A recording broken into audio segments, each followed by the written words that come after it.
Last Christmas Eve was etched in my memory like a scar. The snow fell softly outside my father's mansion while I huddled in the unheated garage, wrapped in the thin blanket my stepmother Diana had thrown at me with a smirk. "The guest rooms are for actual guests," she'd said, her diamond bracelet catching the light as she gestured dismissively. "The garage is good enough for you. After all, we're already being generous letting you stay at all." I was 32, a successful software engineer, and yet somehow still the unwanted daughter who'd never quite fit into their perfect blended family. My father had married Diana when I was 12, and she'd brought along her precious twins, Emma and Ethan. From that day forward I became the family afterthought. "Sarah." My father's voice echoed through the intercom system he'd had installed in every room, including, mockingly, the garage. "Diana says you're settled in for the night?" I pulled the blanket tighter, watching my breath form clouds in the cold air. "Stat. All settled. Good. The twins are showing everyone their Harvard acceptance letters. Shame you couldn't make something of yourself like that." I bit back a laugh. If he only knew that the company I'd founded 3 years ago was now worth more than his entire real estate empire. But I'd kept that quiet, working under my mother's maiden name, building something far from their judgment and expectations. The garage door creaked and Emma slipped in, her designer boots clicking on the concrete. "Oh good, you found your spot next to Dad's Porsche." Her smile was pure venom. "Though I suppose you should be used to being around cars given your, what do you call it? Computer repair business." "Software development," I corrected quietly, thinking of the 3 floors my company occupied in downtown Seattle's most prestigious building. Right. Well, everyone's talking about Ethan's internship offer from Goldman Sachs. Mom's absolutely glowing." She paused, examining her manicure. "But hey, at least you can fix people's laptops or whatever." I said nothing, remembering the contract my company had just signed with Goldman Sachs. A cybersecurity deal worth 9 figures. The same contract Ethan would probably be fetching coffee for the executives discussing. The intercom crackled again. "Emma darling. Come back inside. We're about to open presents." "Coming, Mom." She turned back to me with fake sympathy. "Don't worry, we'll save your gift for morning. It's just a little something from the clearance rack, but we know you'll appreciate anything." After she left, I pulled out my phone, checking the emails I'd been ignoring all evening. My CFO had sent over the final numbers for our latest acquisition, a struggling real estate firm that had caught my eye. Not because of its potential but because of its name, Anderson Properties. My father's company. He didn't know it yet, but his empire was crumbling. Bad investments, overextended credit lines, and a market turning against him. In 3 months he'd be facing bankruptcy. In 4 months, a mysterious holding company, my holding company, would buy everything for pennies on the dollar. I'd planned it meticulously, watching from afar as his arrogance led him deeper into debt. Diana's extravagant spending hadn't helped. The new wing she'd added to the mansion had cost millions they didn't really have. My phone buzzed, my assistant Jessica. "The Anderson Properties paperwork is ready. Their stock dropped another 12% today. Your father's board is panicking." I smiled in the darkness of the garage. Hold the papers until after Christmas. Let them enjoy their last holiday in the mansion. Through the garage windows I could see them all gathered in the living room. Diana presiding over the gift-giving like a queen, Emma and Ethan preening as they opened expensive presents, my father beaming at his real family. The sound of their laughter carried through the thin walls. Diana's voice rose above the others. "This has been the perfect Christmas.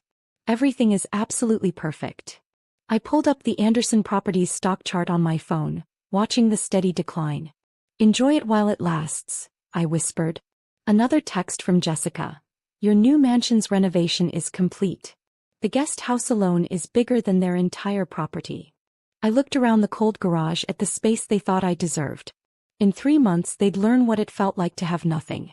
In 4 months they'd be the ones begging for a place to stay. The garage door opened again, Diana carrying another blanket. "Here," she tossed it carelessly. "Your father insisted. Though really you should be grateful we're letting you stay at all. It's not like you contribute anything to this family." I caught the blanket, noting the clearance tag she hadn't bothered to remove. "Thank you, Diana. You're too kind." She sniffed, surveying the garage. "Well, at least you know your place." Unlike Emma and Ethan, you'll never amount to anything grand. But that's fine. Someone has to be the family disappointment. As she turned to leave, my phone lit up with another message. The Anderson Properties Board had called an emergency meeting for December 26th. They'd discovered something troubling about their finances. Diana, I called after her. Merry Christmas. Enjoy the mansion. He paused at the door. What's that supposed to mean? Nothing, I smiled in the darkness. Just thinking about how quickly things can change. 1 year later, I stood in my new mansion's entryway watching the December snow fall. The house made my father's look like a cottage, 15,000 square feet of modern luxury overlooking Seattle's best views. The irony that I'd bought it from one of his former business rivals wasn't lost on me. My phone buzzed, the security gate. Ms. Chin, your father and his family are here. I took a deep breath, smoothing my designer dress. Not that they'd recognize the brand. Send them up. They arrived in what was clearly a rental car, a far cry from last year's Porsche. Diana's designer coat was last season's, and the twins' Harvard sweaters looked worn. Amazing how quickly appearances can change when the money runs out. Sarah, my father's voice cracked slightly. Thank you for agreeing to see us. I gestured them inside, watching Diana's eyes widen at the marble foyer, the soaring ceilings, the priceless art. Everything she'd lost when Anderson Properties collapsed. Nice place, Emma managed, trying to maintain her usual superiority. Your computer business must be doing well. Nova Tech is doing exceptionally well, I corrected, using my company's real name for the first time. Though you'd know that if you'd bothered to read any business news this year. We're the ones who acquired Anderson Properties during the bankruptcy. The silence was deafening. Diana's perfectly maintained facade cracked first. You're behind Stone Valley Holdings? She whispered, naming the company that had bought them out. But that's impossible. They're worth billions. Nova Tech is worth billions, I confirmed, leading them to my home office. Stone Valley Holdings is just one of our subsidiaries. Would you like to see the paperwork? I keep copies for sentimental reasons. My father sank into one of the leather chairs, looking every bit his 60 years. Why didn't you tell us? Tell you. I laughed softly. When would that have been, Dad? Last Christmas while I was sleeping in the garage. Or maybe during one of the many family dinners I wasn't invited to. Ethan stepped forward, his Harvard confidence somewhat diminished. Listen, about last Christmas. Save it. I sat behind my desk, enjoying how they all remained standing awkwardly. I assume you're here about the guest house. Diana flinched. After losing the mansion, they'd bounced between increasingly modest apartments. Now, with winter setting in and their credit exhausted, they'd finally swallowed their pride enough to call me. We've had some temporary setbacks, my father began. Temporary. I pulled up their financial records on my desktop screen. Your company's gone, your savings are depleted, and Harvard's threatening to withdraw the twins' enrollment over unpaid tuition. I smiled. Doesn't seem very temporary to me. Please, Diana's voice had lost all its previous arrogance. We have nowhere else to go. I stood, walking to the window.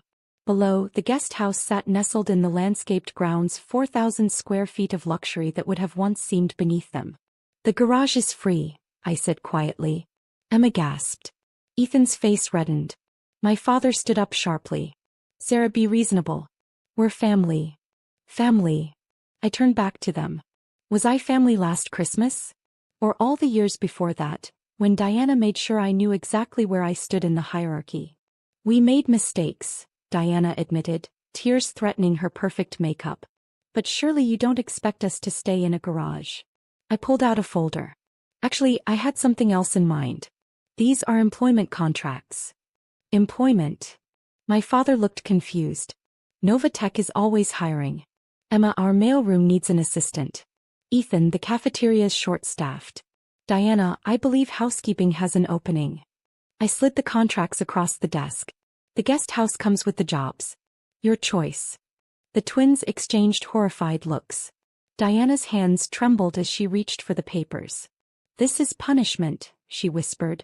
No, Diana. This is opportunity. The same kind you never thought I deserved. I sat back down. You have an hour to decide. The garage is always an option, of course. I made sure to leave it unheated for authenticity. My father picked up one of the contracts. And if we refuse? Then you can join the other former Anderson Properties executives at the unemployment office. I hear the lines are quite long this time of year. They huddled together, whispering frantically. Through my office windows I could see more snow beginning to fall. Just like last Christmas, but everything else had changed. My phone buzzed Jessica, reminding me about the Novatech holiday party tonight. We'd rented the same country club where my father used to host his Christmas celebrations. The irony wasn't lost on me. "Time's up," I announced. "What's it going to be?" Diana stepped forward first, her designer heels clicking softly on my marble floors. Without a word, she picked up a pen and signed the housekeeping contract. The twins followed, their Harvard pride visibly crumbling as they agreed to their new positions. My father was last. "The mighty Anderson working for his daughter," he mused, pen hovering over the paper. "When did you become so ruthless?" "I learned from the best, Dad. You always said business was about seizing opportunities." I gestured at the contracts. "Consider this your opportunity to understand how it feels to be at someone else's mercy." After they signed, I handed Diana a set of keys. "The guest house is through the south gate. Staff entrance, of course. Your uniforms will be delivered tomorrow." I paused. "Oh, and one more thing." They turned back expectantly. "Merry Christmas," I smiled. "I got you something from the clearance rack. I know you'll appreciate anything." Later that night, as I hosted the Novatech holiday party, I caught glimpses of them through the guest house windows.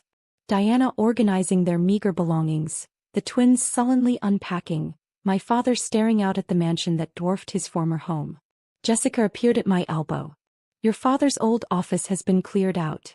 Where should we send his personal items?" I thought about the family photos he'd kept on his desk, all featuring Diana and the twins, none showing me. "The garage," I decided. "It's good enough for them." Sometimes revenge isn't about making others suffer. Sometimes it's about making them understand exactly how they made you feel. And sometimes, just sometimes, it comes with the satisfaction of watching them realize that the daughter they thought would never amount to anything now holds their entire future in her hands. Next Christmas, I think I'll have Diana serve dinner. After all, family traditions are important, even if the roles have changed dramatically. The snow continued to fall, covering everything in clean white. A fresh start, some might say.